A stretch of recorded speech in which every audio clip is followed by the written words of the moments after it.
ఈరోజే భాద్రపద బహుళ పంచమి నాగపూజ అత్యంత పవిత్రమైన రోజు.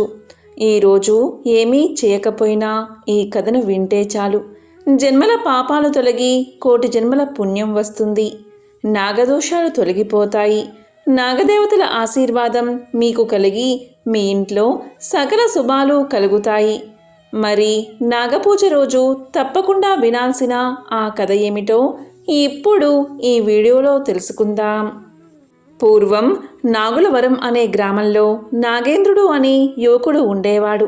అతనికి చిన్నతనంలోనే తల్లిదండ్రులు చనిపోవడంతో నానమ్మ శేషమ్మ దగ్గరే పెరిగి పెద్దవాడయ్యాడు. ఒకరోజు ఆమె నాగేంద్రుణ్ణి దగ్గరకు పిలిచి ఇలా చెప్పింది, బాబూ, నేను వెళ్ళిపోతున్నాను. ఈ ఊరిలో మహిమగల నాగదేవత ఆలయం ఉంది. ఆమె పిలిస్తే పలుకుతుంది. నీవు వెళ్ళి ఆమెను ప్రార్థించు. ఆమె నీకు ఒక దారిని చూపిస్తుంది అని చెప్పి కన్ను మూసింది. ఎంతో ప్రేమగా చూసుకుని నానమ్మ కూడా చనిపోవడంతో బోరున విలపించాడు నాగేంద్రుడు. ఇక నాగేంద్రుడు నాగదేవత ఆలయానికి వెళ్ళాడు. అతను ఆమెను పరిపరి విధాలుగా ప్రార్థించాడు. నాగదేవత కరుణించలేదు. అప్పుడు నాగేంద్రుడు అక్కడే ఉన్న త్రిశూలాన్ని తీసుకుని తన గుండెల్లో పొడుచుకోపోయాడు. మరుక్షణం గనగనమంటూ ఆలయ గంటలు మోగాయి. దివ్య కాంతులతో నాగదేవత ప్రత్యక్షమై అతనికి ఒక స్వర్ణపేటికను ఇచ్చింది. ఇలా పలికింది, ఈ స్వర్ణపేటికలో అద్భుతమైన వజ్రాల గాజులు ఉన్నాయి. వీటిని ఈ దేశ మహారాజుకి అందజెయ్యి. అతను తన కుమార్తె అయిన రాకుమారిని నీకిచ్చి వివాహం చేస్తాడు అని చెప్పి అదృశ్యమైంది నాగదేవత. ఇక నాగేంద్రుడు స్వర్ణపేటికతో నగరానికి బయలుదేరాడు. అతను నగరానికి చేరుకునేసరికి బాగా పొద్దుపోయింది. ఒక ధర్మసత్రంలో బస చేశాడు. అక్కడ అతనికి సురేంద్రుడు అనే యువకుడు పరిచయమయ్యాడు. మాటల్లో సురేంద్రుడు ఇలా చెప్పాడు, ఈ దేశ రాకుమారి అవంతికి ఒక కల వచ్చిందట. అందులో అద్భుతమైన వజ్రాల గాజులను ఆమె చూసిందట. ఆ గాజులను తెచ్చి ఇచ్చిన వారికి ఆమెనిచ్చి పెళ్లి చేస్తానని మహారాజుగారు ప్రకటించారు అన్నాడు. ఇక నాగేంద్రుడు తన వద్ద ఉన్న స్వర్ణ పేటికను తెరిచి అందులో ఉన్న వజ్రాల గాజులను అతనికి చూపించాడు. ఇక ఇద్దరూ నిద్రపోయారు. అర్ధరాత్రి సమయం దాటాక సురేంద్రుడు నాగేంద్రుడి వద్ద ఉన్న స్వర్ణపేటికను దొంగలించి పారిపోయాడు. తెల్లవారి లేచి చూసుకున్న నాగేంద్రుడు స్వర్ణపేటిక లేకపోయేసరికి నాగదేవతను ప్రార్థించాడు. వెంటనే ఆమె ప్రత్యక్షమై, నీవు మహారాజు మందిరానికి వెళ్ళు, నీకు అంతా శుభమే కలుగుతుంది అని చెప్పి అదృశ్యమైంది. ఇక సురేంద్రుడు మహారాజు దగ్గరకు వెళ్ళి, మహారాజా, మీ అమ్మాయి కల్లో చూసిన అద్భుతమైన వజ్రాల గాజులను నేను తీసుకువచ్చాను. మీ అమ్మాయిని నాకిచ్చి పెళ్లి చేయండి అన్నాడు. దానికి రాజు ముందు గాజులను చూపించు అన్నాడు. వెంటనే సురేంద్రుడు స్వర్ణ పేటిక తెరవగానే ఒక నాగుపాము బయటకు వచ్చి అతన్ని కాటేసింది. మరుక్షణమే నురగలు కక్కుతూ సురేంద్రుడు చనిపోయాడు. అప్పటికే సభలోకి వచ్చిన నాగేంద్రుడు నాగదేవతను ప్రార్థించగానే అతని చేతిలో స్వర్ణపీఠం ప్రత్యక్షమైంది. నాగేంద్రుడు ఆ పేటికను మహారాజుకు ఇచ్చాడు. అందులో అద్భుతమైన వజ్రాల గాజులు ఉన్నాయి. రాకుమారి కళ్ళల్లో సంతోషం. ఆమె రాజుతో ఇలా పలికింది, నాన్నగారు, ఈ గాజులనే నేను కల్లో చూసింది అని చెప్పగానే మహారాజు సంతోషంతో నాగేంద్రుడితో అవంతి వివాహాన్ని ఘనంగా జరిపించాడు. నాగేంద్రుడు ఎవరూ లేని అనాథ అయినా సరే ప్రగాఢ విశ్వాసంతో నాగదేవతను నమ్ముకోవడం వల్ల ఒక దేశానికి యువరాజు అయ్యాడు. కాబట్టి ఎంతో పవిత్రమైన విశిష్టమైన ఈ కథను వింటే చాలు నాగదేవత యొక్క అనుగ్రహం మీకు కలుగుతుంది. మరొక విశేషమైన కథను ఇప్పుడు తెలుసుకుందాం. పూర్వం జ్ఞానదీపిక రాజ్యాన్ని జీమూత వాహనుడు అనే రాజు పరిపాలిస్తూ ఉండేవాడు. ప్రజా సంక్షేమ పథకాలు ప్రవేశపెట్టడంలోనూ ప్రజల బాగోగులు చూడ్డంలోనూ అతనిది అందవేసిన చెయ్యి. జీమూత వాహనుడి పట్టమహిషి చూడామణి దేవి, భర్తకు తగిన ఇల్లాలు. రాజదంపతులకు సందీపుడు ఒక్కడే కొడుకు. వయసు 5 ఏళ్లు మించదు. రాజదంపతులు ఒకసారి వన విహారానికి వెళ్లారు. మధ్యాహ్నం భోజనం తర్వాత యువరాజుతో కలిసి తమ కోసం నిర్మించిన గూడారంలో విశ్రాంతి తీసుకోసాగారు. విశ్రాంతి సమయంలో వారికి చిన్నపాటి కునుకు పట్టింది. ఆ సమయంలో నిద్రిస్తున్న యువరాజు మీద ఎండ పడసాగింది. అదే సమయానికి గూడారంలోకి ఒక నాగసర్పం వచ్చింది. బాలుడి మీద ఎండ పడ్డం చూసిన నాగసర్పం పడగ విప్పి యువరాజు శిరస్సు మీద ఎండ పడకుండా గొడుగు పట్టింది. అదే సమయానికి కళ్ళు తెరిచిన మహారాజుకు ఆ దృశ్యం భయం గొలిపింది.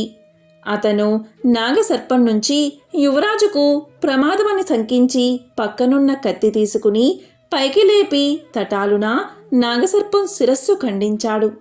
నాగసర్పం గిలగిలా కొట్టుకుని మరణించింది. ఆ సవ్వడికి మేల్కొన్న మహారాణి జరిగిన సంఘటన తెలుసుకుని భయంతో యువరాజును అక్కున చేర్చుకుంది. మరికొంత సమయానికి రాజదంపతులు యువరాజుతో కలిసి అంతఃపురం చేరుకున్నారు. ఆ సంఘటన జరిగిన కొంతకాలానికి మహారాణి చూడామని గర్భం ధరించింది. ఆ శుభవార్త తెలుసుకుని మహారాజుతో పాటు రాజ్యవాసులు ఎంతగానో సంతోషించారు.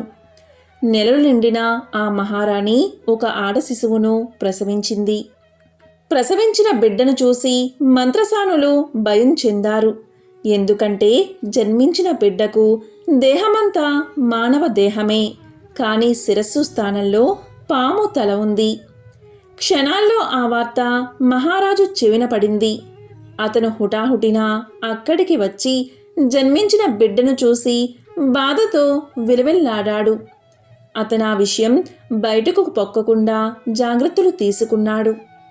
రాజ్యవాసులకు మహారాణి ఆడశిశువును ప్రసవించింది అన్న వార్త మాత్రమే తెలిసింది. కానీ ఆ బిడ్డ సర్పముఖంతో జన్మించిన విషయం ఎవరికీ తెలియదు. అటువంటి బిడ్డ పుట్టడానికి కారణం మహారాజు నాగసర్పం శిరస్సు ఖండించడమే అని మహారాణి భావించి మహారాజుతో ఇలా పలికింది. మహారాజా, నా మాట వినండి. సర్పదోష నివారణకు పూజలు చేయించండి అంది.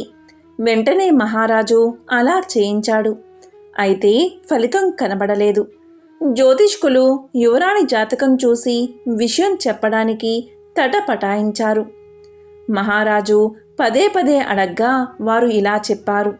రాజా, యువరాణి జన్మ నక్షత్రం పరిశీలిస్తే త్వరలోనే రాజ్యానికి ఆపద రానున్నదని మనవి చేశారు.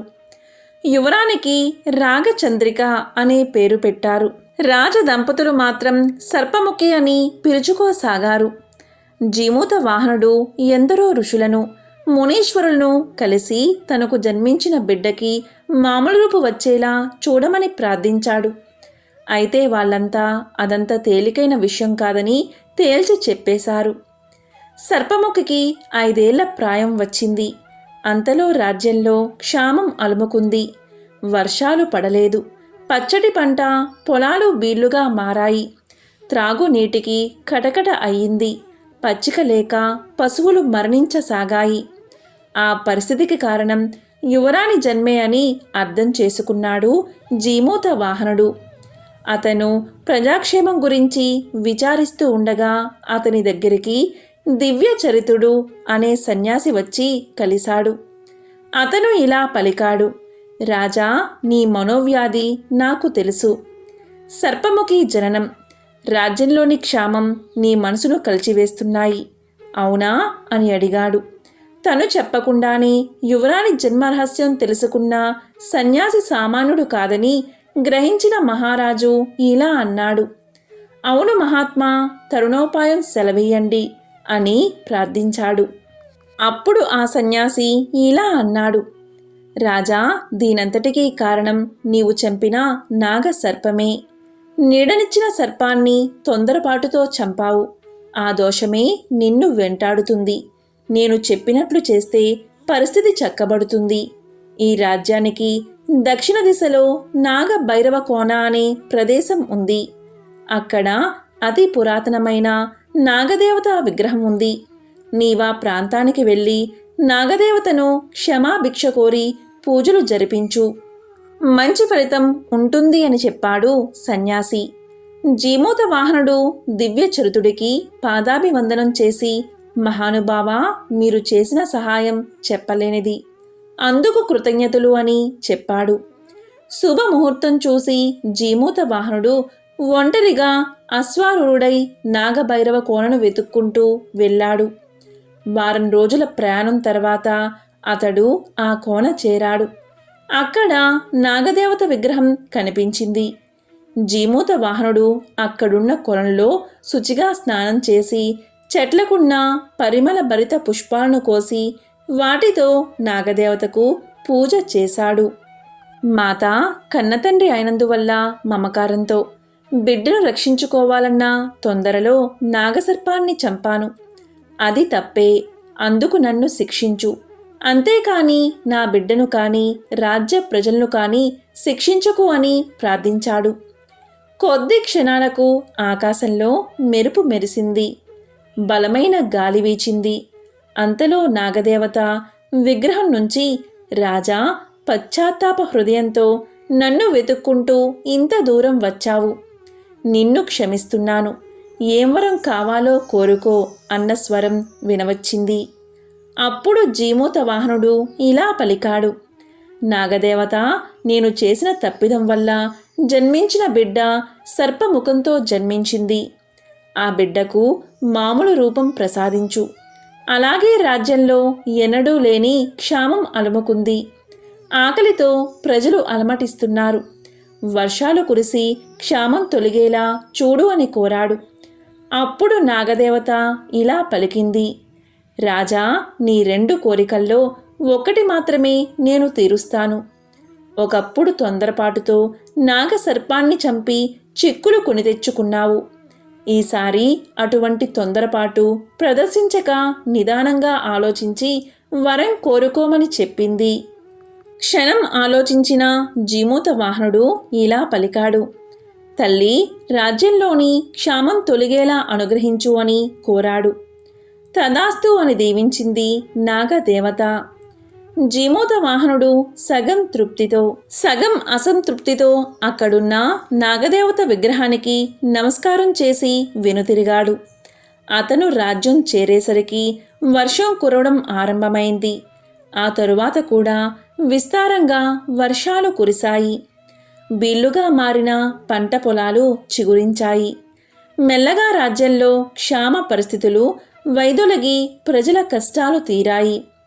ఆ పరిస్థితుల్లో దివ్యచరిత్రుడు మరలా రాజును కలిసి ఇలా పలికాడు, రాజా, నేనొక శాంతి యజ్ఞం జరిపిస్తాను. అందువల్ల అంతఃపుర పరిస్థితులు చక్కబడతాయి అని చెప్పి రాజదంపతుల చేత శాంతియజ్ఞం జరిపించాడు. కొద్ది రోజులు గడిచేసరికి యువరాణి రాగచంద్రికకు సర్పముఖం మాయమై మానవ శిరము ప్రత్యక్షమయ్యింది. రాజదంపతుల సంతోషానికి అవధుల్లేవు. సంతోషం చెందిన జీమూత వాహనుడు దివ్యచరితుణ్ణి ఘనంగా సత్కరించబోయాడు. అప్పుడు దివ్యచరిత్రుడు ఇలా పలికాడు, రాజా, నీ ముందు నేనెంత, నాకెందుకు ఈ సత్కారం అని నిష్క్రమించాడు. మహారాజు నాగదేవతకు రాజ్యంలో ఆలయం కట్టించి తన భక్తిని చాటుకున్నాడు. ఎంతో పవిత్రమైన విశేషమైన ఈ కథను ఈరోజు విన్నా, చదివినా, చెప్పినా, వినిపించిన సమస్త దోషాలు తొలగి నాగదేవతల అనుగ్రహం మీకు కలుగుతుంది. సకల దేవతల అనుగ్రహం మీకు కలిగి సకల శుభాలు కలుగుతాయి. ఓం నమః శివాయ. ఓం నాగేంద్రాయ నమః.